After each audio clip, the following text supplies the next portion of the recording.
My intention, because I'm about being mindful if that's okay. My intention for Yes. today is to be authentic, to speak my truth and help myself and others transform through the words that we're going to speak together today.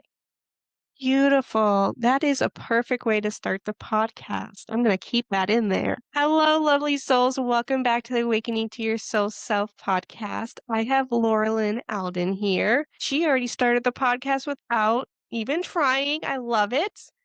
She is a TEDx speaker, an author, certified yoga and sound healing practitioner, also the creator of chat communication systems.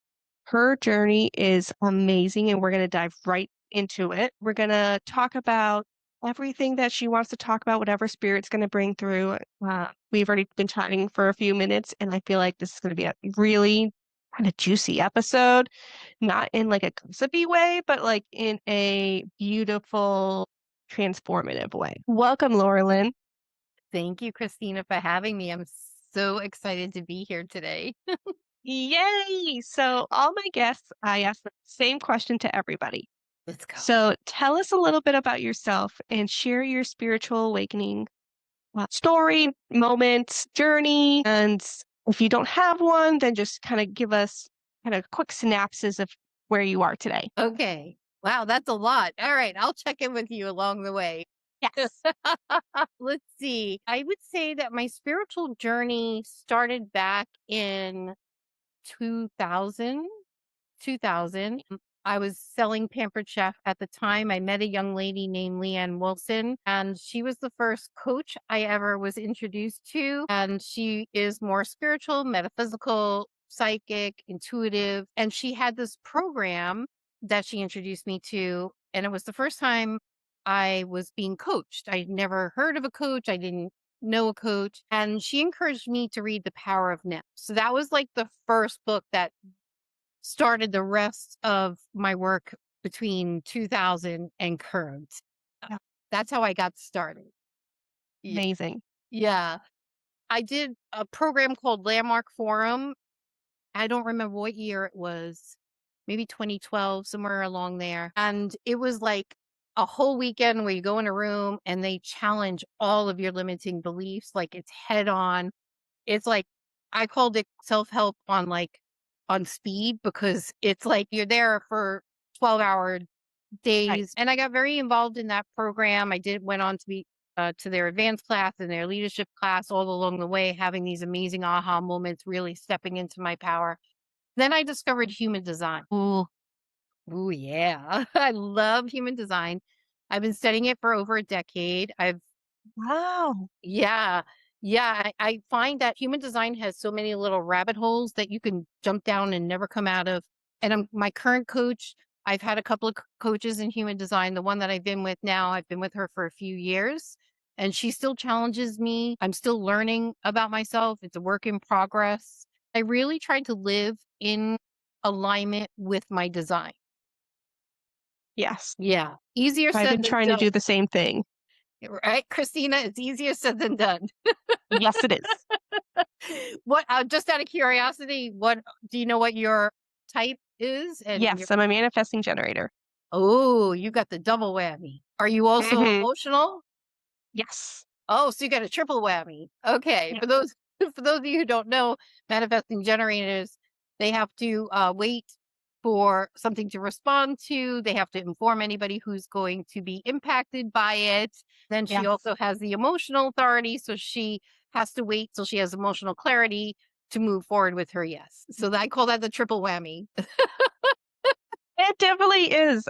This year I kind of really I have a friend who is also a human design practitioner. I had a session with her, I believe a year ago, and she really walked me through her chart and she was like, you really need to like take time before making decisions and really understanding. So I've been really trying to tune into that and I've noticed a difference. Like I would feel something the first second and then like a couple of days later, oh, I feel differently about that. Yes, that's called you reached your emotional clarity. Uh, to be clear, I'm not a human design coach. I just been studying it for a long time. I know a lot about it. I know enough to be dangerous. I always recommend people to the professionals if they want to know more than that.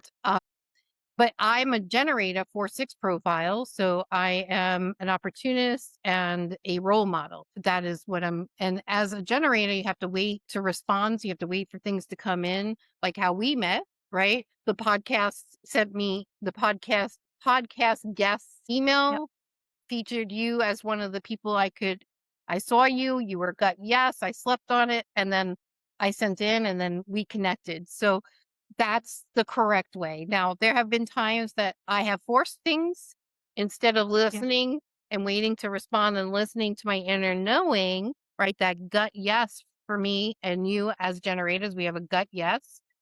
And instead of that, I listened to the ego who told me I needed to do this. I should do Yep. this. And I do those things. And then I end up in a big mess, lots to clean up. So much work after that. Yeah, and some powerful some painful learning lessons that come from it. So yeah, yeah. So human design was one of the biggest tools in my healing journey. And then yoga teacher training was another one. Um, I had been going to yoga classes to slow down my mind. My mind was Yep. very catty. I started taking yoga classes and I kept having all these aha moments in the silence when I could actually hear my intuition, my higher self, whatever you want to Yep. call it. And I would share them with my teacher. And at the end, she said, Laurelyn, have you ever considered yoga teacher training? I laughed at her because, I'm not the IG yoga, you know, physical body. And I laughed and she said, why? Yoga has given you so much. Why wouldn't you want to give back to it? I was like, wow, that really landed. Yeah. Yeah. I sat with that I probably took me about 3 months to get my emotional clarity on doing the teacher training, but I hands down one of the best things that I did for my own personal development and spiritual growth. Yeah. And of course, I'm a cacao facilitator. And then I also do sound healing ceremonies, which that's an interesting Amazing. story, how I got into that. Yes. Yeah. Do you want to hear it? Yes. So fast forward to 2024, I'm doing all this spiritual growth. I'm doing all this work on myself. I'm really coming in. This was after I jumped out of jumped without a parachute, which we could go Yep. back to if you want. And I decided that I was starting to get too comfortable in my life. I was living next to the ocean. I was enjoying my life tremendously. I was about to get a dog, and I was like, oh my goodness, Laurelyn, you've gotten complacent. I had forgotten about all my dreams of traveling and visiting different cultures and experiences. So I decided to sell, donate, or gift all of my belongings except for what fit in a travel size carry-on suitcase. Wow. Yeah, I traveled the globe for that year, that whole entire year. I did a That's nomadic lifestyle. amazing. Thanks. I was in London in April of 2024 exploring because in astrology, there's places that your soul aligns with that you could live. Oh, Astrocartography is what it's called.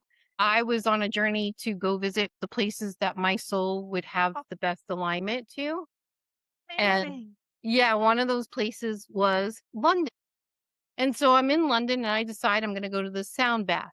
I love sound baths. This was before I became a practitioner. I'm at the sound bath and this woman is drumming and she's singing. And I'm like, oh my goodness, she's like an angel.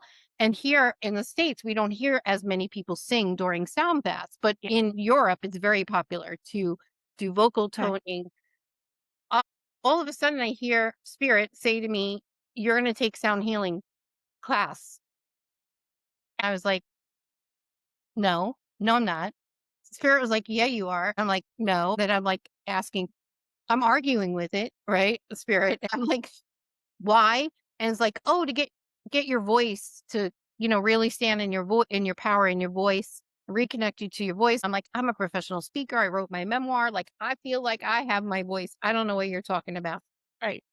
Well, the woman who helped me navigate my way, a friend here in the States knew somebody in London who knew this person named Cherub, who, Cherub was introduced to me to help me get settled in London. Okay. Turns Yeah. out she is a sound healer, and her partner, her famous partner, Tim Leader, they have a sound healing certification program there in London. And I'm like mind blown. So I leave the sound bath. I'm mad. I'm arguing with spirit. I'm cold now. I go get a cup of tea before I get back on the train. I happen to look up her website. Now, earlier that day, I was supposed to book my flight back to America for work. Yeah. I ran out of time and I didn't book it. Well, it wasn't that I ran out of time. It was because it wasn't time to book it. Yep. Right. So when I look on her website, the first in-person class was the following weekend. That is divine timing. Right? I'm telling you. So I'm like, "Okay, I guess I'm in," it was like and it was the same my pushback was the same as if I had the yoga teacher training. So what I've learned is anytime ego wants to push back, it's because it's trying to keep me safe, but it is the exact thing that I should be doing. Yes. I've talked about the egoic mind that way too. It's trying to protect us. Really, there's something behind there. Recently, I don't know if you're familiar with archangels, but I had Archangel Jophiel come in the other day, and I do this worry ceremony with Archangel Michael to like release all my worries, my fears. And she came in the other day and she was like, "Why don't you take those worries, fears, and doubts and turn it into something positive? Turn it into what is the best case scenario if you were to allow that just turn it around." I never thought of it that way. She just is bringing this to you. It must be for the listeners because I'm a very overthinker. That is like part of my type. And they were like, no, stop overthinking it. Just turn it around, change the perspective. Like we were talking about before we hopped on the podcast. You change your lens from a bird's eye view or a butterfly view from the caterpillar's view of the ground. Yes. Yes, I love it. I do something similar. I ask myself, does it when I hear the fear now, I journal about it. I'm a big fan. I know you're a big fan of journaling too. Yes, I do love I have to automatic share writing. that. Yeah, Julia Cameron and Artist Way got me hooked on journaling back in 2018, changed my life. Probably the best tool to change your yeah, life. For me, it was the best tool for me. And I encourage people, if you've ever dabbled with it, if you stick to it, Julia Cameron recommends 3 pages a day. And I've been doing it since 2018. I've not looked back and that's amazing. it's very healing. But what I do is I do the same thing that you got. And I ask myself when I hear the fear, I ask if it's true. So if I hear the fear, like you're going to be blah, blah, blah, and I go, well, is that true? And then I reframe it. And what I recently learned from a healer in Mexico named Chloe was then to take those reframes that you and I are doing, and she makes Yeah, affirmations from her own. So instead of using somebody else's affirmations, she makes an affirmation from the reframe, puts it on a beautiful. post-it note, and hangs them up all over her house. That's beautiful. Yeah. Not, It's amazing how, there's similar threads throughout the healers, but they're very unique how everyone kind of displays them or talks about them. yes. Yeah. I always tell people when I'm coaching clients, I always tell them, listen, I'm your guide. I'm going to offer you some tools, techniques, solutions. I'm going to ask you questions. You can take it and you can utilize it. You Yeah. could tell me to go mind my own business. You could stick it in your back pocket. Like Right. you could toss it completely. You could toss it and then go back for it later. Like I'm not attached to it. What tools work for me might not work for somebody else, and what tools work for you, but the more we can share, the more we can know what tools are out there. I take bits and pieces of tools that Yeah. help me, what resonates with me, right? Again, Yeah. not listening. If I feel like if I feel like if it's something like I hear like, oh, you need to work with that person because they have the missing link, then I know that's my ego because I don't Mhm. need anything, right? So if it's quiet and it's a nudge, then I know that's my intuition. And Yes. yeah. Do you agree? And I do agree. I think what Spirit wants to take part of season 2 is really to help listeners kind of learn the difference between the ego and spirit, angels, guides. For me, my when I hear my angels or spirit, they're more here on the right ear Oh, compared to like my ego, which is more in the front, hearing wise, because I'm very clairaudient. Yeah. So I'll hear a lot, but they're not like different voices. They're still all my voice. They're just like at different frequencies. I love that. I love that. For me, I feel like the ego is like the bully. It's loud. I was journaling one day to my higher self, or whatever words you're comfortable with. I was like, I need you to speak up so I can hear you more clear. The response back in my journal was, no, you need to get quiet so you can hear us. I was like, that's so true. But it, It really is because our we have 60,000 thoughts a day and they're just on top of like society and the humanness of ourselves. It's harder to quiet down. I found for me through automatic writing is one of the ways for me to quiet down my brain. I just kind of listen to what I'm sensing.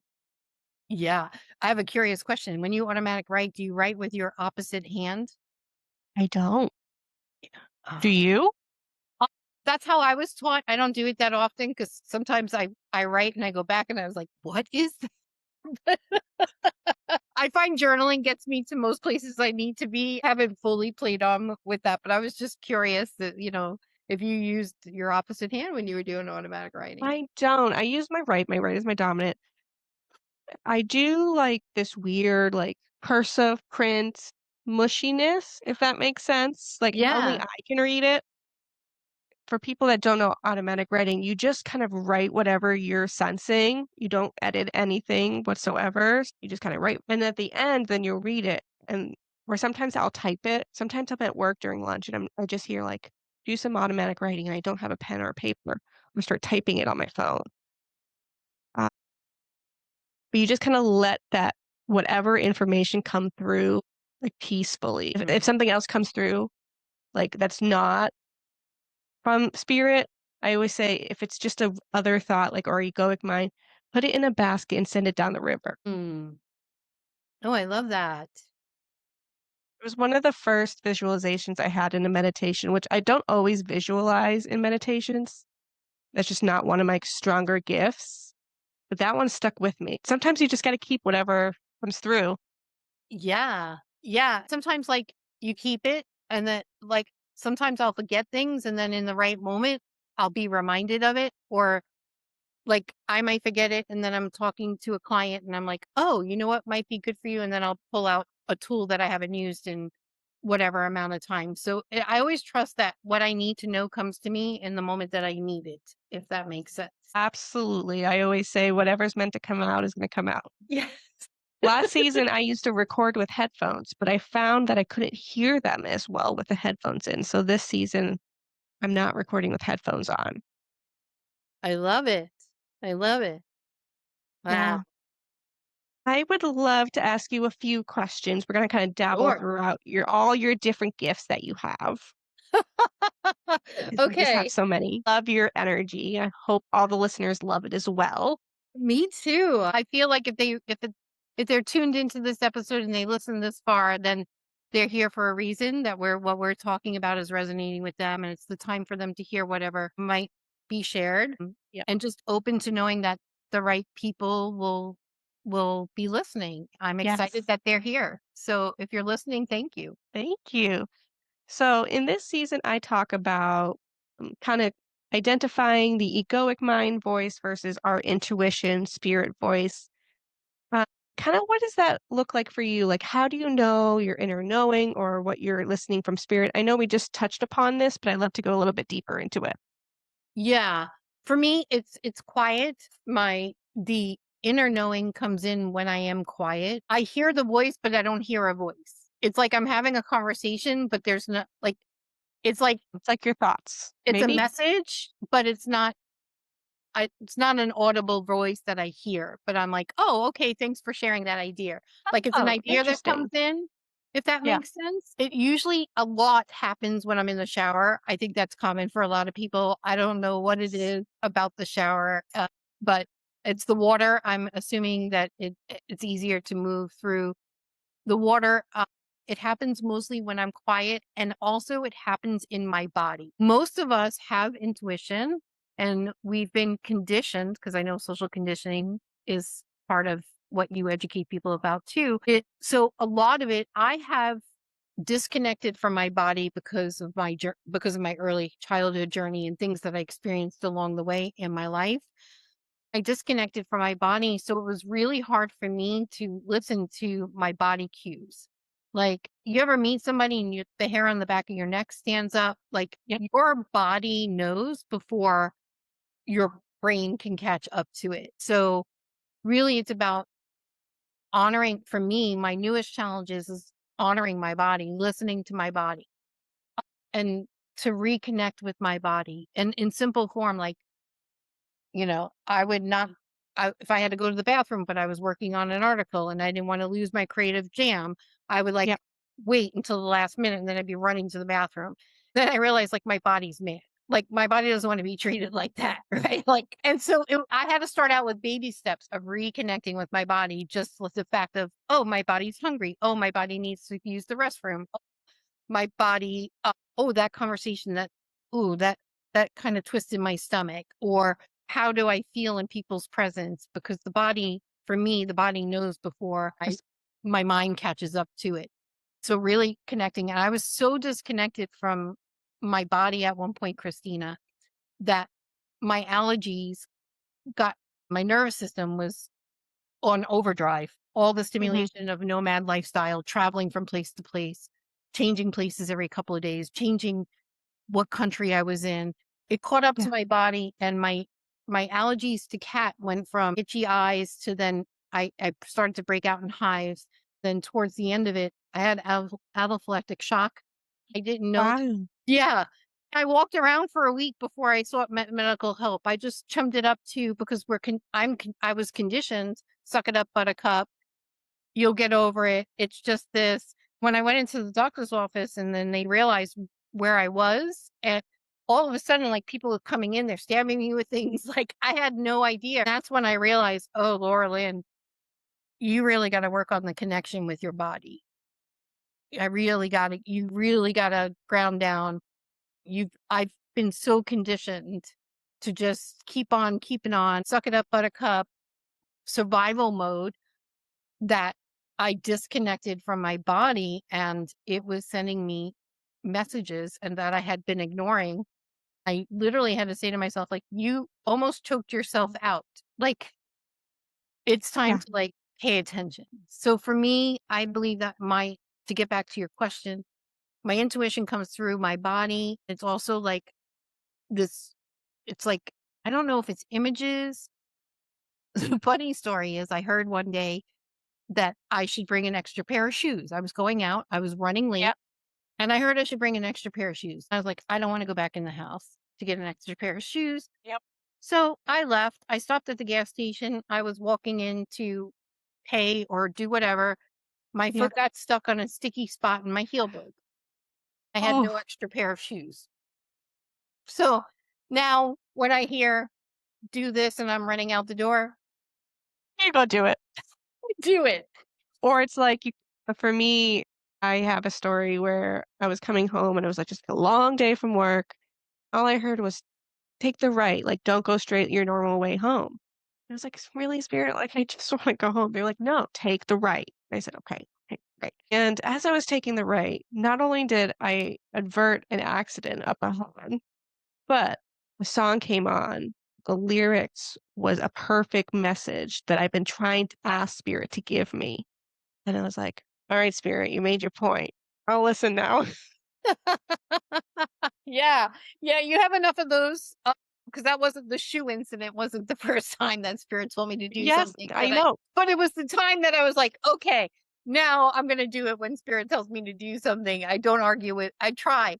I do my I did Yes. just argue with it the other day. So, I'm like, We "Oh, I think am." we know best, but let me tell you, they know better. Absolutely. Again, it's a caterpillar, like, even as evolved as we are, for me, I still feel like we're caterpillars no matter how spiritually elevated we are in Yep. this lifetime, to our spirit guides and angels in the universe. Their view is so much, they're above our views, no matter how spiritually Yeah, awake or, you know, totally or agree.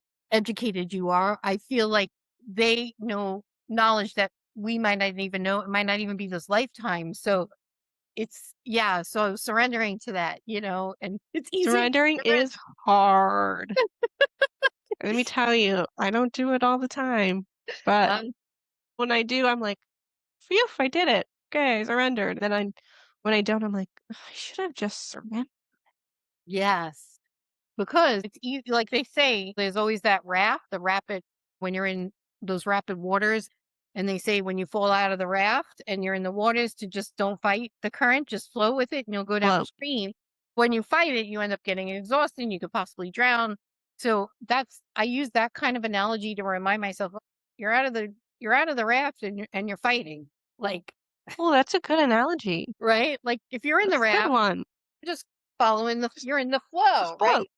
But if you happen to get a little sidetracked and you fall out of the raft, it's about getting back into the flow. It's about surrendering and just letting the current take you as opposed to, trying to fight it and I realize that anytime that I fight with my guides or inspiration or whatever that I'm Yeah. getting, it's always the harder way around. I try to surrender now. Yeah, I've been hearing, don't worry about the how or when, just take what we're showing, guiding for you. Spirit has shown me, which I don't, like I said, I don't always see, but they showed me a tree, and you have the trunk and you have the roots, and the trunk is the divine path. All the branches are all the different detours that you take, but they're all still attached to that trunk. God Universe Source sees and knows all your different possibilities, but you're always going to be aligned on that divine path. I love that. That's a great analogy and great visual Thanks. too. Yeah. Thanks Yeah, for I came out of that meditation. I was like, "Ooh, that was good, Spirit. I gotta write it down." that. It is. Yes.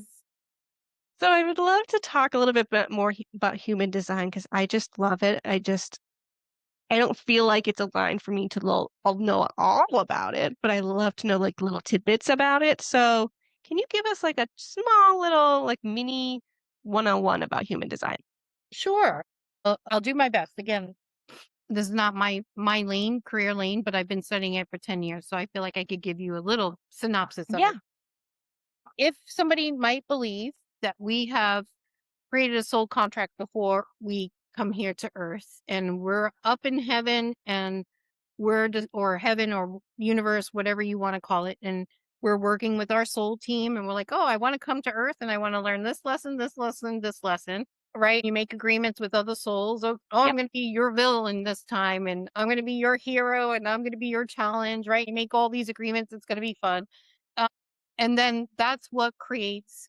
So your date of birth, your time of birth, your location of birth is what's needed to run your human design report based upon the six different pseudosciences. There's numerology, there's astrology in there, there's Kabbalah.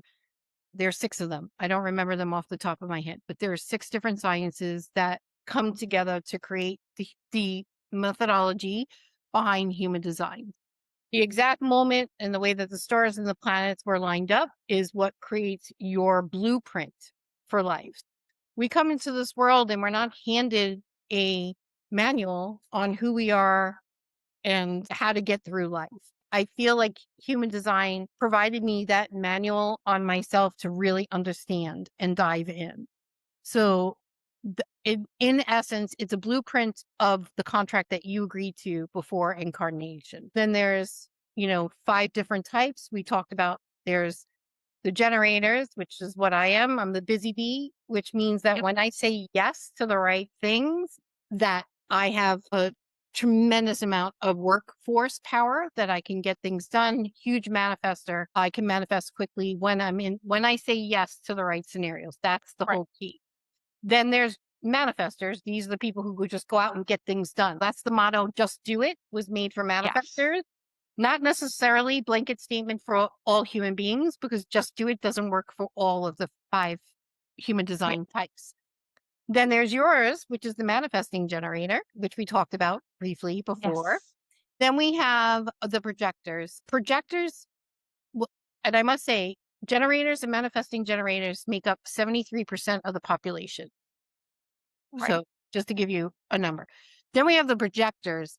The projectors usually find themselves in trouble because they often offer advice that when people don't ask for it, and then it's met with hostility.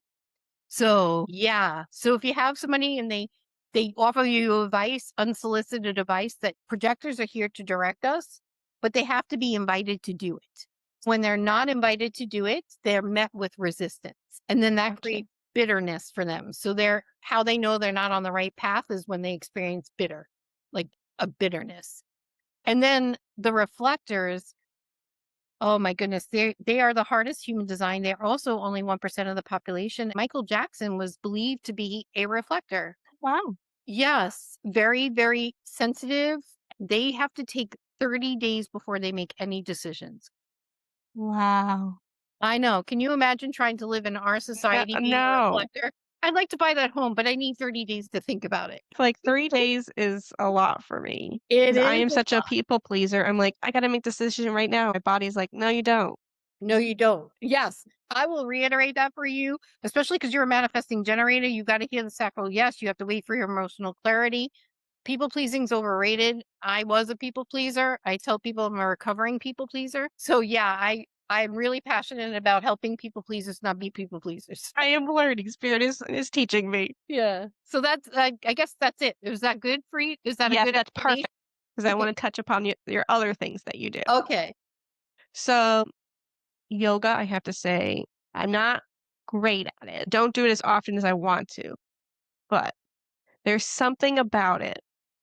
Like you said, quiet your mind, which it totally does for me. When I first started yoga about 2020 when my anxiety was really off the rails. I couldn't hit like any of the positions. I was like, whatever, I'll just try to quiet this mind. Now 6 years later, I'm starting to get back into it. I took like a break and I was back into the normalcy. I've been doing it twice a week now. Just gentle, like strengthening yoga. Spirit has been saying like you just have to hit it for 5 seconds, like, you don't h if they say, "Just hold it however you want," but it also, like, gives you a body scan, which I never thought of before in yoga, but this year, they were like, "Think of it as a body scan." So, if your shoulder is hurting today, let's focus on the shoulder or your knee, or you might not even notice that your knee or whatever is hurting. What's your take on yoga? Oh my 'Cause gosh. I know you love it. I do, and I can't wait to answer this question. But I Yay! want to make sure that I heard every word that you were saying before I jumped ahead. I want to listen to hear, not listen to respond, right? So Yes. what I love about this, first of all, for me, there's several different types of yoga, right? There's regular asana, which I refer to as like the IG pretzel poses. Mhm. That is not a good fit for me. What I fell in love with was restorative yoga. So I'm going to speak from restorative. I think all Yes. yoga is Yep. great, even if you just run through the sun salutations like 3 times. On you have to. It's called yoga balance, or whatever you do to the right side of the body, you have to do to the left Right. side. So even if you did one sun salutation on both sides, that's amazing. Okay. That's good So to know. I'll add that yeah, into my morning routine. yeah. And to let you know, like just to address some of the things that you said, and then I'll tell you about what I love about yoga. You don't need to do the pose right. Like that's ego telling you that you need to Okay. do the pose right. We always say that yoga, keep your eyes on your own mat because that's your own practice. So we show up in class and we think that people are noticing us, but you know what? They might be looking at us, but that is not our problem. My practice is on my mat. So Beautiful. my practice is for me. As long as I do, and listening to the body is key about yoga, right? Because Yeah. that pain that you felt in your right arm or wherever you felt it, that's called an edge. So yoga invites you to embrace the edge. Like, okay, I'm feeling that pull in my lower back, right? It's a little uncomfortable. The idea is, can you focus on that and breathe into that space? Because when we experience pain, sometimes it's trapped energy that needs to be released, whether it's an Yeah. emotion, right? It's something that needs to exit the body. We're not designed to hold all these emotions. We're designed to have the experience and let us move through us, actually through us, like from the root out through the crown chakra. is how we're designed to. But we hold, as humans, we've been taught to hold on to it, stuff it down. So when we feel that edge in yoga, that release, just by focusing on our breath and paying attention to that area and saying, okay, I'm curious. What are you trying to show me? What do I Right. need to learn? Like you said, it's a body scan, right? Knowing that Yeah. to push, when to push, knowing when not to push past your edge, because that's ego involved. Like, oh, everybody else is holding the pose for 5 minutes, I have to hold the pose. No, if your body says I'm done in 2 minutes, you're done. Take child pose, do a cat cow. Like, listen. What I was taught in my teacher training was, no matter who's at the front of the room or what the teacher's saying, you always listen to the body. Yeah. Always listen to the body. The body will tell you. For me, restorative yoga, oh my goodness, I'll never forget. I was in my restorative class and I was doing this pose, and it was such a deep connection to divine for me. I was being supported by the props in yoga. So in restorative yoga, they use lots of props. You're holding the pose for 5 minutes, but it's a restorative pose. So most of them are on the floor. Okay. And you're using props and pillows and blankets. And the whole idea is to support the body so it feels supported in these poses. And you hold them for longer periods of time so that it can release the trapped energy that's in them. As women, Oh, we hold a lot in our hips, yeah. right? So we hold these poses so that it has opportunity to be released, because that's a denser area of the body, is the hips, to get that out, right? The root chakra, think about it. All emotions come up through the root first, right? That's why Right. most people have the most blocks are in their first three chakras, from the root, right? So it's all about letting the body feel supported. And I remember being in this pose where we were on our sides and I had a pillow for my arm and I had a pillow and my knee was bent and on a pillow. I just remember being in this deep meditative state and I felt like I was dancing with divine. I started to cry. Yeah, it's That gonna make sounds me amazing. Yeah, it's gonna make me cry right now. Yeah, it was the first time that I felt that I know that I'm supported, right? Where you spirit always I'm always being told, you're never alone, spirit. Your soul team, the same people that create were up there when you create your blueprint, Yep. are with you. You're never alone. They're always here. In that moment, I actually understood what that meant. I felt the support of the divine, and it was a beautiful, intimate dance and feeling completely supported. I was like, okay, this is what yoga is about. Yoga That might be sounds on. amazing. Thank you. Yoga, we always think of yoga as just on the mat, but yoga is not just on the mat. The mat's the training. Yoga is in every Yeah. day. Yoga Right. is in everyday life. The person that cut you off in the car, the person that was nasty to you in line, like that's when they always say yoga is right now. Oh, look, we missed it. Yoga's right now. Wait, you missed it again. It's right now. So while we think of it, yoga isn't just the physical practice. There are 8 limbs to yoga. So there's the physical practice, there's the mental practice, there's the devotion. Like there are different limbs that people could explore in yoga. It's not just the asana that we see. There's so many different levels to it. That's amazing. So right now I'm doing gentle and strengthening yin yoga. Yes. Uh, the restorative sounds really nice. I think that might be my next one to go to. Yeah, I'm try trying to try figure it out out. what I'm liking and what I'm not. Because I And tried the vinyasa and I'm just like it's a little too fast paced for me. So I'm trying to find the middle ground. yes, and yin and yang is the masculine and the feminine. In yoga there is more like hatha is more masculine, right? So there's a masculine and feminine energy to yoga as well, depending upon what practice you're doing. So maybe one day you need to be more in your masculinity, so you go to embrace that, right? Then maybe some days you need to be more connected to the feminine, so you go to a restorative class. So it all depends upon like what mood am I in, where my sweet spot, because I needed to reconnect with my body, was restorative because it allowed me to start that relationship and trust, knowing that, feeling the divine, that I am supported. So that has started to help reconnect my body back together with my body and my Beautiful. spirit. Yeah. Yeah, beautiful. Lorilyn, I wish I had more time with you. I feel like we could talk for another hour. Oh, we definitely can talk for another hour. I know that hands down. For sure. So I always have the guests just kind of close us out. So what do you want listeners to walk away with from this conversation? Hmm. What do I want my listeners to walk away from this conversation with? And you can take a moment to tap in if you want. Maybe there's Yeah. something you want or spirit wants.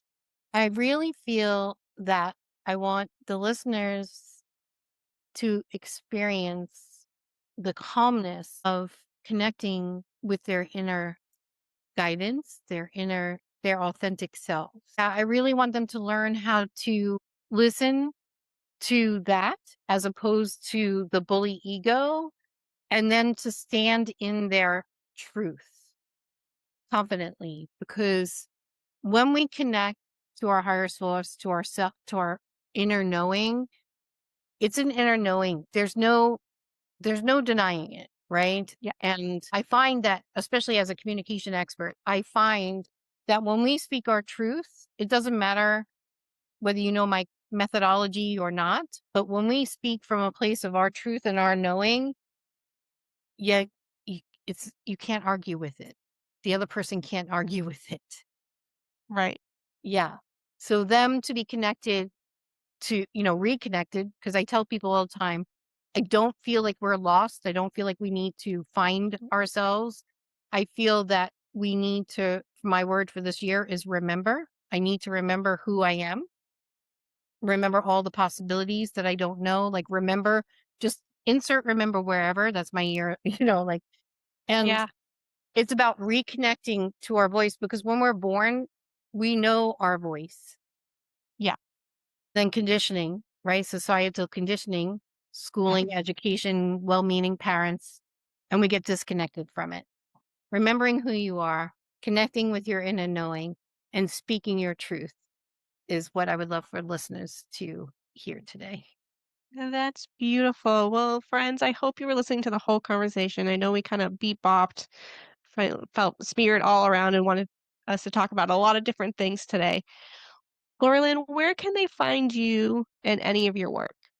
Okay. So let's see, for if you're interested in my chat communication system, which is I teach people how to identify the different communication styles so they can meet people where they are. It is what helped me strengthen my own inner voice and gave me the tools to speak my truth in a way that is very confident. Now I stand on stages and do all the things. That would be thechatsystem.com. So that's that website. If you're looking for any of like my retreats, the sound healing, any of those kinds of things, uh, that would be my website, which is Lorilyn B. Alden. So Lorilyn B. Alden is the website. And then I am the author of Manaholic. Oh, that's right. We didn't get to that part. I'm No, we sorry. didn't, but it's okay. I'm author of Manaholic. So if you go to manaholic.com, you can check out my book. It's available anywhere in the world. So yeah, those are the ways that we could. Oh, I'm on Substack. That's more my Laura Lynn. My woo woo talk is on Substack, and more of my corporate talk is on LinkedIn. So those are the ways that they can hang out with me. That's awesome. Can you give us a little snippet of the Manaholic? Because we didn't get to that. Oh my goodness. So the snippet of Manaholic is that I've been groomed from the womb to believe that I needed a man in order to survive. And all the bad life choices that I made from that belief and how it landed me in some pretty dark places. And then what I did to overcome those generational patterns to step into the world, into my Yeah. truth that led me around the world to travel for a year and take my power back. I now can tell you honestly, Christina, I know that I don't need anybody besides myself and my higher guidance to create the life Yeah. that I want. And that is such a freedom in that. There's such a freedom. Beautiful. Yeah. So That is beautiful, Laurelyn. thank Thank you. you so much for being on the podcast. Your energy is just so wonderful, so yummy, high Thank vibrational. I love it. Thank you, Christina. You're a fabulous host, and I love the work that you're doing. I appreciate everything that you're doing to serve in this world. Thank you so much. Thank you so much. Lovely souls, have a great, beautiful, blessed day. We'll see you next time.